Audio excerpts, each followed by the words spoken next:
میری محنت اور اچھے کردار کی وجہ سے میری نوکری اپنے کسی جاننے والے کے توسط سے ایک ہوٹل میں لگاتی تھی۔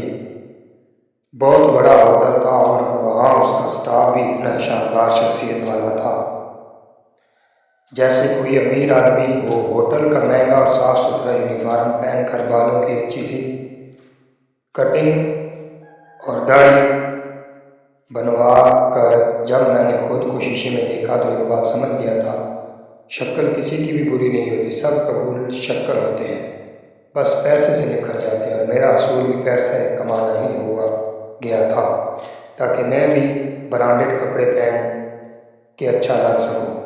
میں جتنی مجھ سے ہو سکتی جتنی محنت کرنے لگا اور گھر میں کم کم وقت گزارنے لگا تاکہ میرا سامنا کسی سے بھی نہ ہو، خاص کر ابا کی دوسری اور چہیتی بیوی سے۔ وہ مجھے دیکھ کر ایسے طرح سے منہ بنا رہتی تھی جیسے کسی ممنوع چیز کو دیکھ لیا ہو۔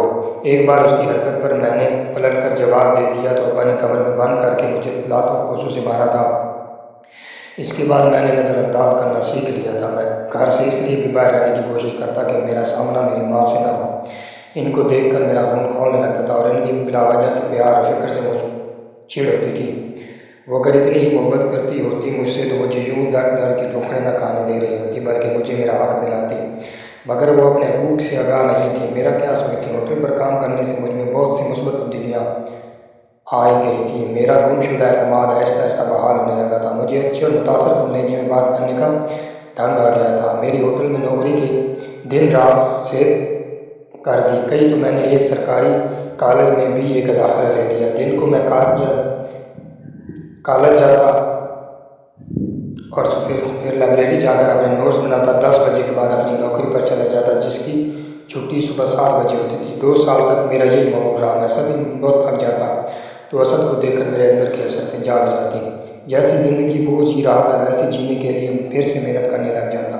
ہوٹل میں میری کارکردگی دیکھ کر مجھے مینیجر کا عہدہ مل گیا تھا اور بونس بھی ملتا رہتا تھا۔ میرا ارادہ تھا کہ میں جلد گھر بدل دوں گا اور کہیں اور جا کر رہوں، کیونکہ اس گھر میں جا کر میرا اعتماد ختم ہونے لگتا تھا اور احساس کمتری مجھ پر غالب آنے لگتی تھی۔ میں نے بہت مشکل سے اپنی شخصیت بنائی تھی، اسے کسی کے لیے بھی تباہ نہیں ہونے دے سکتا تھا۔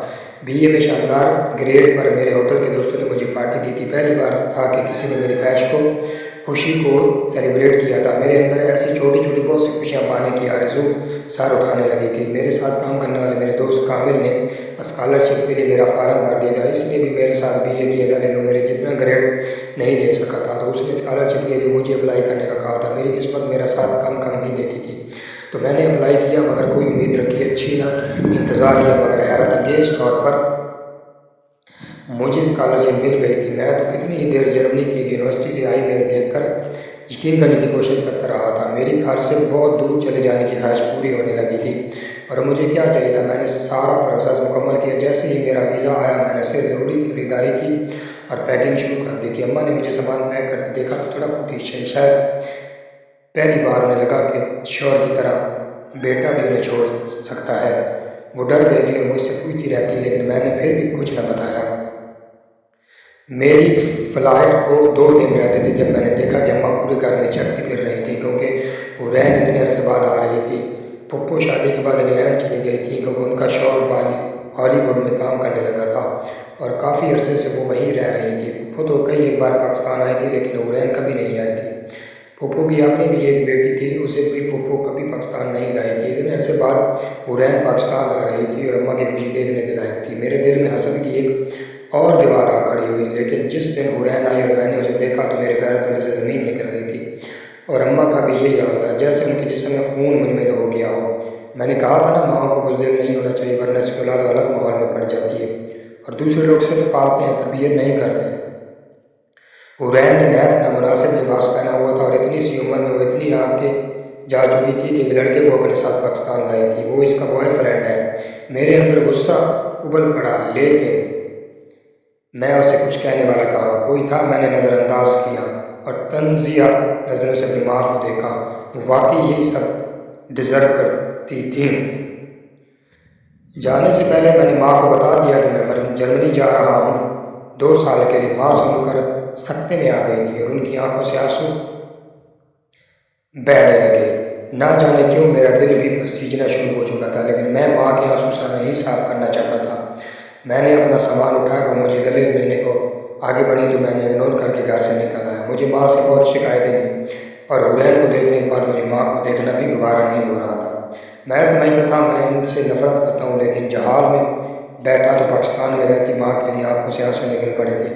میں جو بھی کہتا مگر سچ تو یہی تھا، میں ان سے بہت محبت کرتا تھا اور انہیں یاد کرنے والا تھا۔ میں جرمنی پہنچ گیا۔ رہائش کے لیے ایک فلیٹ میں مجھے کمرہ مل گیا جو 3 لڑکوں کے ساتھ شیئر کرنا تھا۔ خیر اچھا کمرہ تھا اور یونیورسٹی بھی جانے لگا۔ ایک ریستوران میں نوکری بھی مل گئی تھی اور یوں زندگی کی گاڑی چلنے لگی۔ میرے پیچھے کیا ہو رہا ہے یا میں پاکستان میں کیا چھوڑا ہے، میں نے سوچنا چھوڑ دیا تھا۔ میری ساری توجہ اپنی ڈگری پر تھی اور میرا ارادہ یہ تھا کہ ڈگری لینے کے بعد جرمنی میں نوکری کروں گا۔ واپس پاکستان میں جانا نہیں چاہتا تھا اور ویسے بھی تھا ہی کون میرا پاکستان میں جس کے لیے میں جاتا۔ پاکستان سے مجھے کسی کی کوئی خبر نہیں تھی، نہ ہی میں نے رکھنی چاہی تھی۔ ماں کے پاس فون نہیں تھا کہ وہ مجھے کال ہی کر لیتی اور ابا نے تو میرے جانے کا سن کر شکر سانس لیا ہوگا اور پھر بھول گئے ہوں گے۔ ان کا کوئی بڑا بیٹا بھی تھا۔ میری ڈگری مکمل ہوئی تو مجھے نوکری بھی مل گئی تھی۔ واپسی کے سارے ارادے بدل کر میں نے جرمنی سے ہی دل لگا لیا تھا۔ میں نے اتنی محنت خود کو سنبھالنے کے لیے کی تھی اور اس میں کامیاب ہو گیا تھا۔ میں اب اچھا نظر آتا تھا، ابا جیسا ہینڈسم نہ صحیح لیکن اپنی شخصیت کو اتنا پالش کر چکا تھا کہ دیکھنے والے متاثر ضرور ہوتے تھے اور ایک کشش ہی تھی جو میری طرف لوگوں کو کھینچ لاتی تھی۔ میری اچھی زبان نے میرا خلقہ آباب بھی بڑھا دیا تھا اور یوں ہی وقت گزرنے لگا۔ مجھے دوست یار مشورہ دیتے کہ اب شادی کر لوں، لیکن مجھے ابھی تک ایسی کوئی ملی ہی نہیں تھی جس کو دیکھ کر میرا دل دھڑکنے لگتا اور میں نے اس کے لیے پاگل ہو جاتا۔ یعنی کہ میں شادی اس لڑکی سے کرنا چاہتا تھا جسے دیکھتی مجھے جنونی قسم کا پیار ہو جائے۔ اور ظاہر سی بات ہے ہم مرد حسن پرست ہوتے ہیں۔ مجھے آج تک ایسی لڑکی ملی ہی نہیں تھی جو بے پناہ خوبصورت ہو اور میں بے پناہ خوبصورت عورت چاہتا تھا تاکہ اپنے باپ کو بتا سکوں مجھے بھی حسن پر دسترس ہے۔ جس لڑکے کو میرے باپ نے بدشکل کہہ کر ٹھکرا دیا تھا اسی بیٹے کے ساتھ ایک خوبصورت عورت دیکھ کر وہ کیا کرتا ہے، میں یہی دیکھنا چاہتا تھا۔ تو صاف لفظوں میں کہوں تو میں اپنے باپ کو نیچا دکھانا چاہتا تھا۔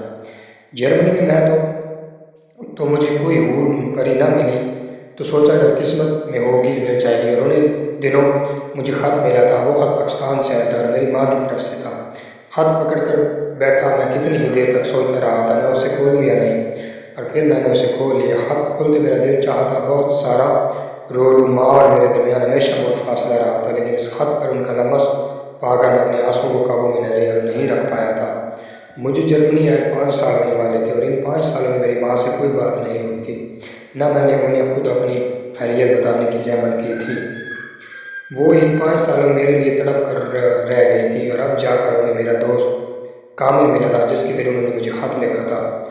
خط پڑھ کر میں واپسی کا سامان باندھ لیا کیونکہ آخر کر مجھے جانا تو تھا، اور خط میں ماں کی بیماری کا سن کر میں خود کو روک نہیں پایا تھا۔